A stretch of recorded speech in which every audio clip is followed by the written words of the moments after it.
बोलिए भक्तवत्सल भगवान की जय हो। श्रीमद् भागवत महापुराण की जय हो।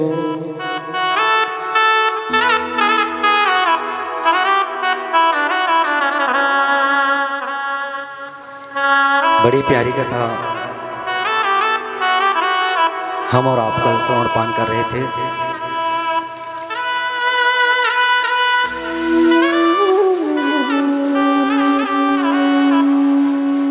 भगवान ने गोवर्धन की लीला करके देवराज इंद्र का अभिमान दूर किया।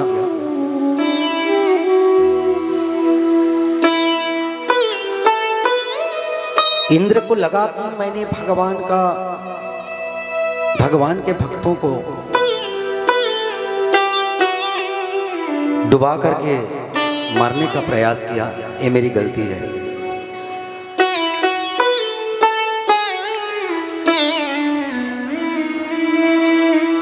भगवान से क्षमा मांगी और उनका दिव्य स्तुति किया।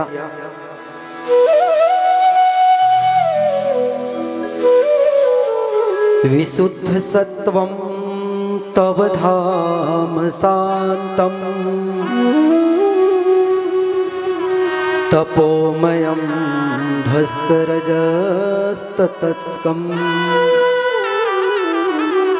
मायामयोऽयं गुडसंप्रवाहो न विद्यते ते ग्रहणानुबंध। हे कन्हैया, मुझसे गलती हो गई। आप तो सत्व गुण से परिपूर्ण हो, रजोगुण और तमोगुण आपको स्पर्श भी नहीं कर सकता। कन्हैया,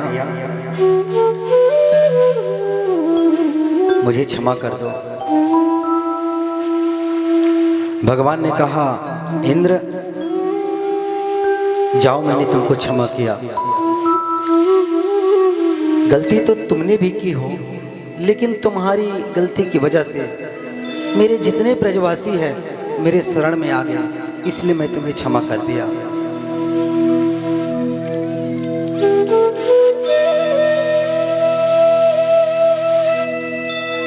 भगवान ने एक और बहुत बड़ी प्यारी लीला की।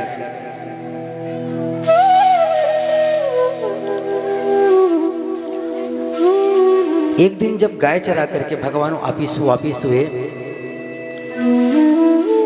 जब रात को सो रहे थे तो भगवान को नींद नहीं आ रही थी। उन्होंने अपने मन में बस एक बात सोच रहे थे, मैं कृष्ण बन करके आ तो गया हूं, लेकिन जब तक कि मैं अपने ब्रजवासियों के संकट को दूर न कर लूं, तब तक मेरे कृष्ण बनने का क्या मतलब है। मैं यहां भगवान बने हूं और मेरे भक्त, मेरे ब्रजवासी सब संकट में है, तो फिर मेरा भगवान बनने का कोई मतलब नहीं। मेरा कृष्ण बन करके इस धराधाम पर आने का कोई मतलब नहीं है। नहीं, भगवान ने सोचा मैं अपने ब्रजवासियों का संकट को दूर करूंगा। बोले कौन सा संकट?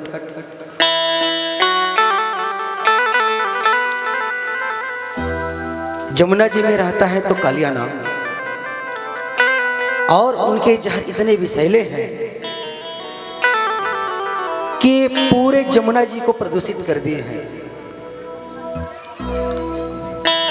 जो भी ब्रजवासी जाते हैं जमुना जी में स्नान करने के लिए, जल को स्पर्श करते ही मूर्छित हो जाते हैं। भगवान ने सोचा ये मेरी भोली भाले गायें उसमें का जल ले लेते हैं तो ही मूर्छित होकर के मर जाते हैं, सब संकट में है। और आज भगवान ने निर्णय ले लिया कि जैसा भी है इस जमुना जी से मैं कालिया नाग को निकाल करके अपने ब्रजवासियों का, अपने भोले भाले भक्तों का मैं संकट को दूर करूंगा। फिर प्रभु ने सोचा ऐसे तो मुझे जमुना जी में जाने नहीं देंगे, क्योंकि ब्रजवासी मुझसे इतना प्रेम करते हैं, इतना प्रेम करते हैं, थोड़ा सा भी मेरा कष्ट नहीं देख पाते, तो क्यों ना कुछ नाटक करूं मैं। भगवान ने मन में विचार किया, ऐसे कुछ लीला करूं, ऐसे कुछ नाटक करूं, ताकि मैं जमुना जी में जाऊं और उसमें से कालिया नाग को निकालूं। ये कालिया नाग क्या है, ध्यान दीजिएगा। जमुना जी कहते हैं भक्ति को, किसको? भक्ति को जमुना जी कहते हैं। और कालिया नाग है इंद्रियादि। जब भक्ति रूपी यमुना में इंद्रियादि रूपी कालिया नाग प्रवेश करते हैं तो पूरा जमुना जी प्रदूषित हो जाते हैं।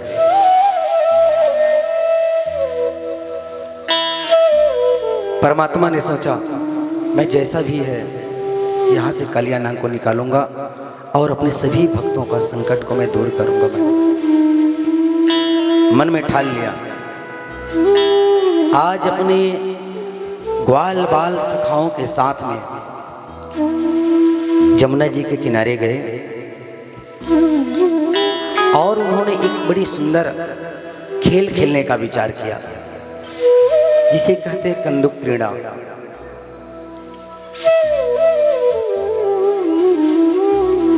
भगवान ने ले लिया अपने हाथों में बेट और राधा रानी के जो भाई है श्री दामा, उन्होंने अपने हाथ में ले लिया गेंद।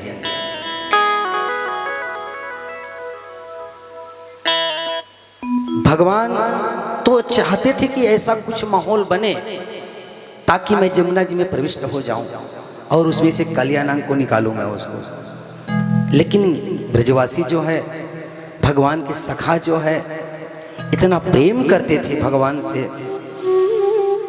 पहले तो सबने मना की कि कन्हैया, हमारी माँ हमारे लिए पता नहीं कितनों वर्षों तपस्या किए हैं, तब कहीं जाके हम पैदा हुए हैं। एक ब्रजवासी कहते, मेरी माँ तो मेरे लिए कितने एकादशी उपवास रही, तब मैं पैदा हुआ हूँ। हम जमुना जी के किनारे नहीं जाएंगे खेलने के लिए। भगवान ने सबको आश्वासन दिया कि हम जमुना जी में तो नहीं जाएंगे, लेकिन जमुना जी के तट में रहेंगे। हम अंदर जाने की बात थोड़ी ना कर रहे हैं, हम जल का स्पर्श भी नहीं करेंगे। भगवान ने सबको ले गए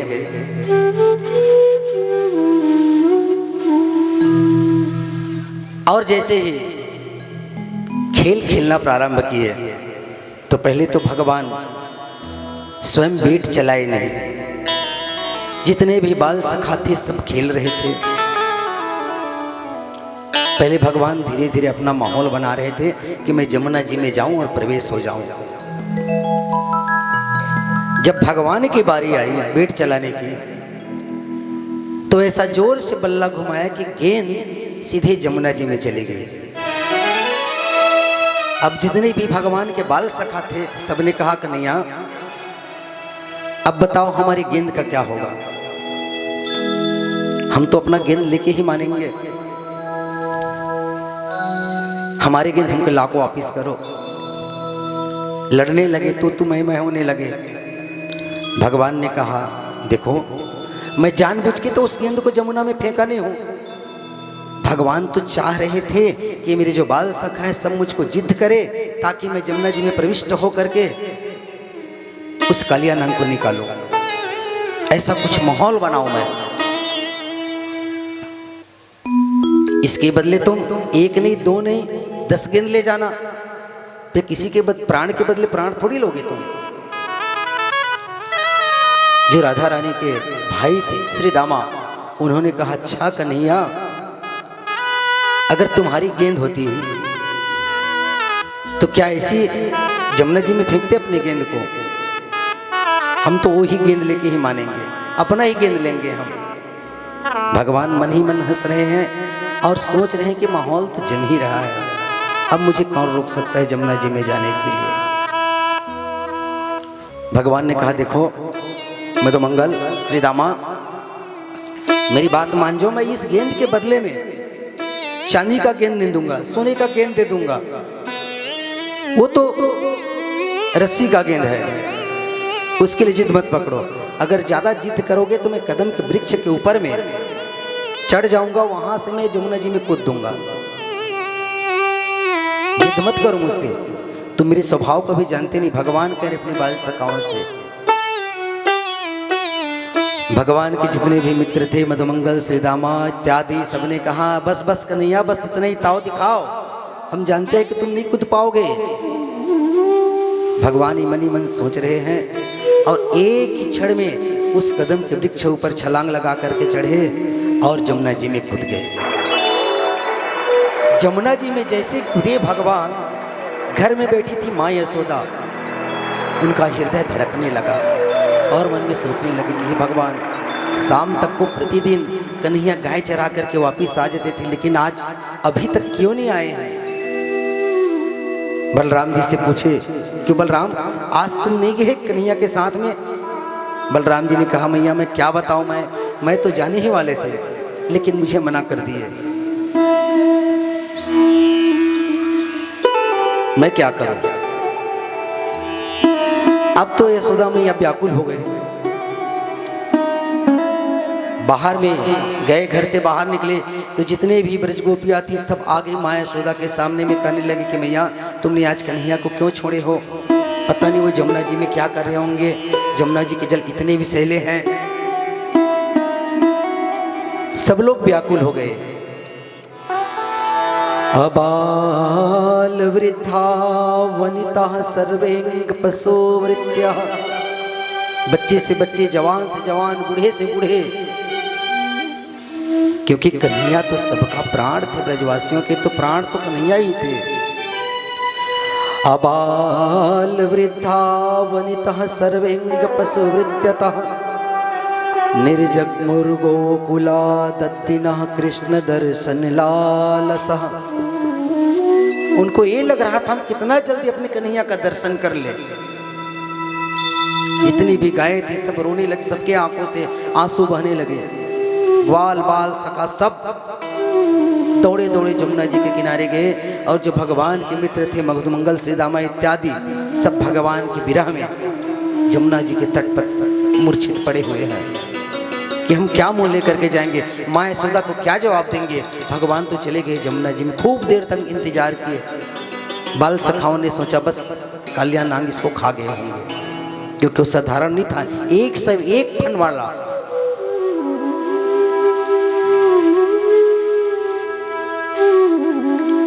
और जैसे ही जमुना जी में भगवान प्रविष्ट हुए, कालिया नाम के सैनिकों ने देखा इतना सुंदर स्वरूप, कुछ क्षण के लिए तो नाग सैनिकों ने देखते ही रह गए, क्योंकि भगवान की सुंदरता को देख करके कौन मोहित नहीं हो जाएगा। घुंघराले बाल दिखती रह गई। जाकर के कालिया नाग को सूचित किया कि महाराज आज तक हम ऐसे बालक नहीं देखे हैं, आज पहली बार ऐसा बालक देख रहे हैं, हमारे जमुना जी में आए हैं। कालिया नाग ने कहा होगा कोई।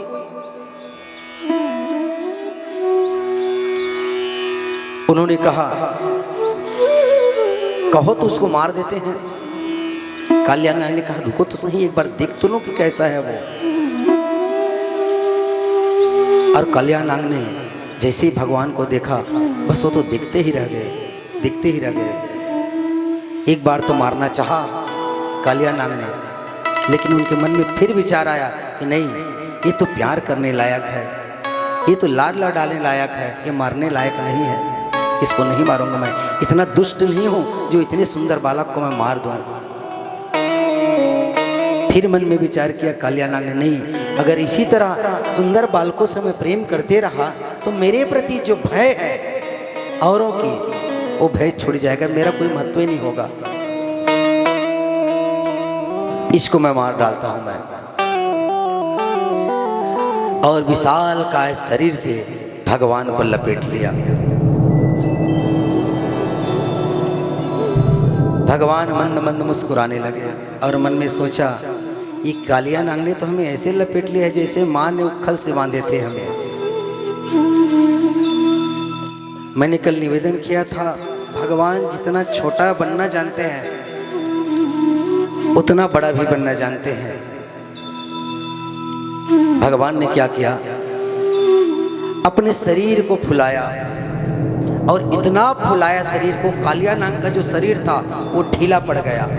और जैसे ही ढीला पड़े कालिया नाग का शरीर, भगवान कूद करके कालिया नाग के मस्तक पर बैठ गए और खड़े हो गए। एक पैर दूसरे पैर पे लगा करके तांडव नृत्य करने लगे, नाचने लगे भगवान। इतना नाचे भगवान उसके सिर के ऊपर खड़े होकर के। कभी कभी जब दोनों फन के बीच में भगवान के पैर अचानक चला जाता था तो उनमें से फट करके खून निकल जाते थे कालिया नाग के फनों से, और वो खून जो है भगवान के पैरों में लगते थे। तो भगवान के पैर तो इतने सुंदर ऐसे लगते थे खून के छींटे पड़ने से कि देवताओं ने लाल रंग की मोती लगा दी है भगवान के पैरों में, इतना सुंदर लग रहे थे।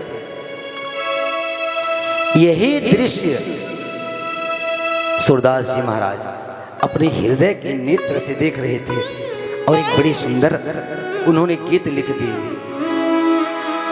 कि तांडव गति मुंडन पर निरतत बनवारी, तांडव गति मुंडन पर निरतत बनवारी, तांडव गति मुंडन पर निरतत बनवारी, तांडव गति मुंडन पर नाचत गिरधारी, तांडव गति मुंडन पर तांडव बनवारी, श्याम नाचत गिरधारी, नाचत बनवारी, श्याम नाचत गिरधारी, नाचत गिरधारी, श्याम नाचत बनवारी, गिरधारी श्याम नाचत बनवारी, नाचत गिरधारी श्याम नाचत बनवारी, नाचत गिरधारी श्याम नाचत बनवारी, तांडव गति मुंडन पर नाचत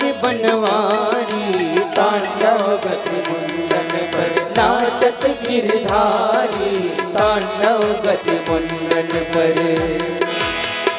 नारद जी ने कहा, अरे देवताओं सोए हो क्या? अरे गंधर्वों, एक बार मेरे कन्हैया को देखो तो सही, कितना सुंदर कालिया नाग के फड़ों पर खड़े होकर के नृत्य कर रहे, जरा ताली तो बजाओ।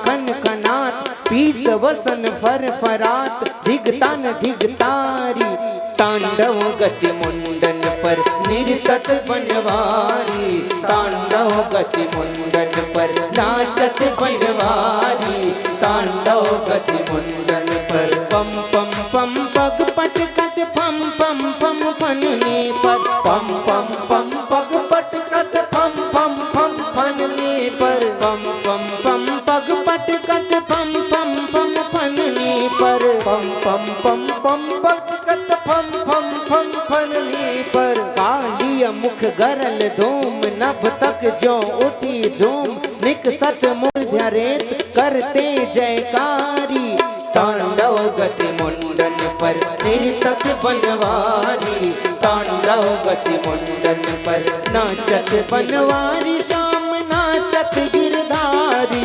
नाचत बनवारी, श्याम नाचत गिरधारी, नाचत बनवारी, श्याम नाचत गिरधारी, नाचत बनवारी, श्याम नाचत गिरधारी, तांडव गति मुंडन पर निरतत बनवारी, तांडव गिरधारी, तांडव गति मुंडन पर नाचत बनवारी, तांडव गति मुंडन पर। नागपति न्यायो हि दंडकृत किल विशेषमिंस्तवावतारः खल विग्रहाय रिपोसुतानां पितुल्य दृष्टे दमं फलवेवानुशंसनः। भगवान अब बस करो, अगर आप इसी तरह नाचते रहेंगे तो हमारा पति मर जाएंगे, फिर हम तो विधवा हो जाएंगे।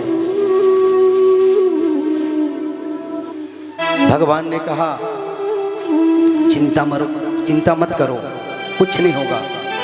तुम लोग कुछ वरदान मांगो, तुम तो बहुत अच्छी हो। नाग पत्नियों ने बड़ा समझदारी से वरदान मांगा भगवान से। बोले कि भगवान देना ही चाहते हो तो अपने चरणों की रज दे दो, चरणों की रज दे दो। अब देखो नाग पत्नियों ने कैसे समझदारी दिखाई। अच्छा एक बात बताइए आप, भगवान है कालिया नाग के सिर के ऊपर तांडव कर रहे हैं। भगवान ने एवं मस्तु तो कह दिया, लेकिन कि चरणों की रज भगवान के कैसे मिलेंगे नाग की पत्नियों को? जब नाग से उतरेंगे और ऊपर में आएंगे तब न चरण रज लगेगा, तब न चरण रज देंगे। अभी तो कालिया नाग के ऊपर में है तो उनके चरणों में कहां से रज आएगा? यहां पर नाग पत्नियों ने समझदारी दिखाई और भगवान से निवेदन किया कि प्रभु हमको और कुछ मत दो, आपके चरणों का रज मिलता रहे, बस और कुछ नहीं चाहिए। जैसे कालिया नाग के सिर के ऊपर से भगवान नीचे उतरे, नाग पत्नियों ने कहा इनसे भगवान से क्षमा मांगो और प्रणाम करो।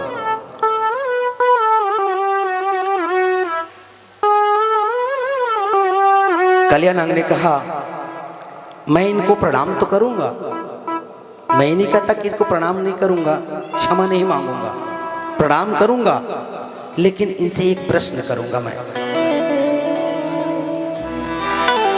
भगवान ही कारणं तत्र सर्वज्ञो जगदीश्वरः,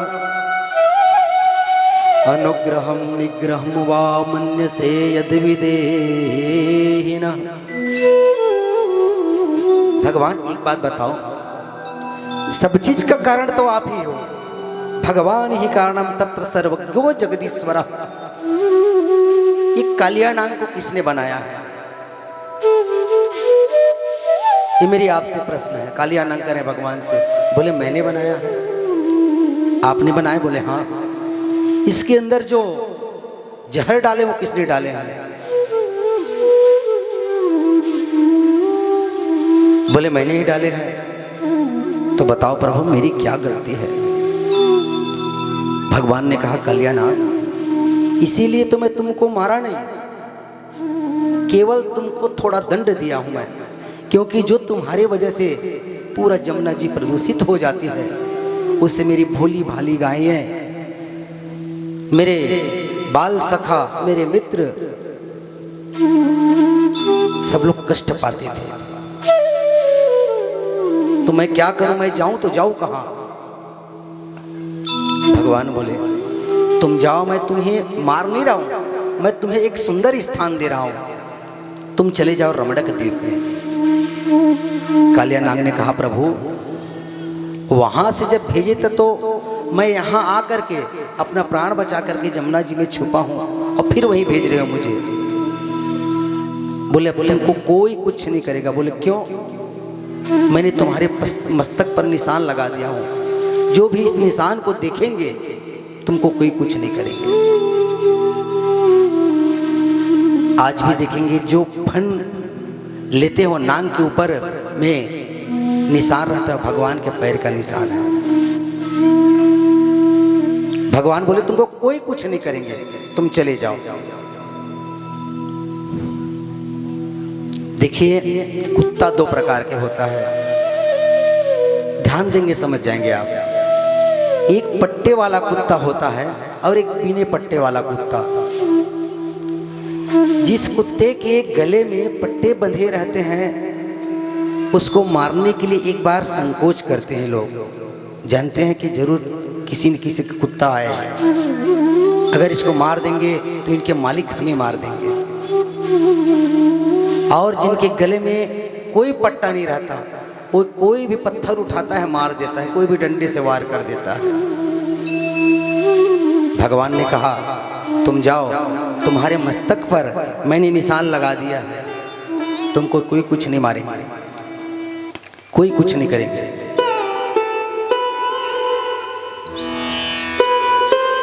भगवान पूरा उसी कालिया नाग के ऊपर में बैठे और बैठ करके जमुना जी के बाहर आए और देखे तो जितने भी सब ब्रजवासी थे, ग्वाल बाल सखा थे, हजारों गाय जमुना जी के किनारे भगवान के विरह में तड़प रहे थे, रो रहे थे। जैसे ही कालिया नाग के ऊपर बैठ करके आई, तत्काल माँ यशोदा ने अपनी गोदी में ले लिए। कन्हैया जल्दी आओ जल्दी आओ जल्दी आओ, नहीं तुम्हें एक कालिया नाग खा जाएंगे। भगवान कहते कि मैया आप चिंता मत करो इसकी, ये तो मेरा लंगोटिया यार बन गया है, ये तो मेरा पक्का चेला बन गया है, इनकी चिंता मत करो। जो भी भगवान के मित्र बाल सखा मूर्छित हुए थे,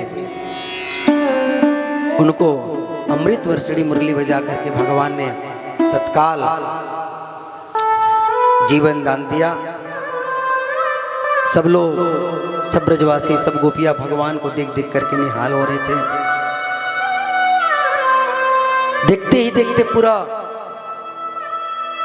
वहां पर आग लग गई, जिसको दावाग्नि कहते हैं। भगवान ने उनका भी पान किया। एक संत का भाव है, भगवान ने उस अग्नि का पान क्यों किए, और चाहते तो उसको शांत करने के कई तरीका थे।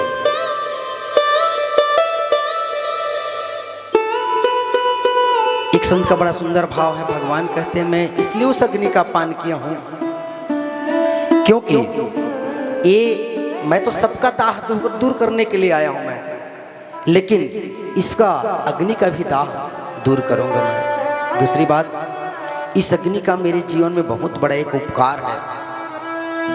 बोले कौन सा उपकार है? जब मैंने रामावतार में अग्नि के पास छोड़ करके माँ जानकी को आया था, तो इन्होंने जब तक मैं नहीं आया तब तक इस अग्नि ने रक्षा किया था। इनका मेरे ऊपर उपकार है, इसलिए उनका पान करके मैं इनका भी उपकार करूंगा। ये नित्य प्रति नियम था भगवान का कि सुबह जाते गैया चराने के लिए और शाम तक घर वापस आते। जितने भी ब्रज गोपियां थी, सबका प्राण तो केवल कन्हैया ही था।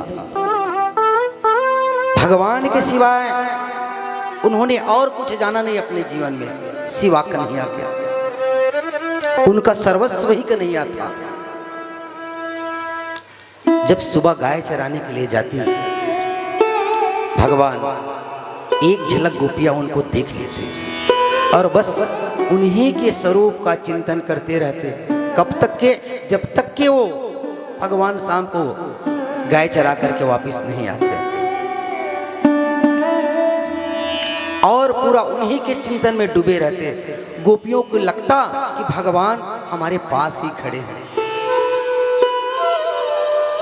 शायद ये बात मैं रोज आप सबों से निवेदन कर रहा हूं, आप घर में रह करके भी भगवान का चिंतन करेंगे तो लगेगा कि आपके सामने भगवान बैठे हैं।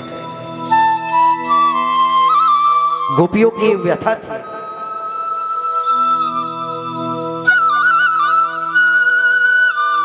चिंतन कैसे करते थे सुनिएगा।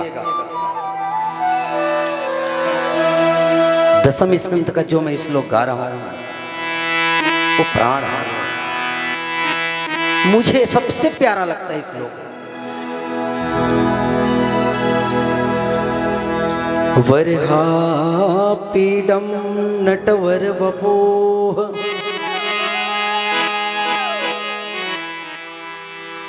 कर्णयोः कर्णिकारम्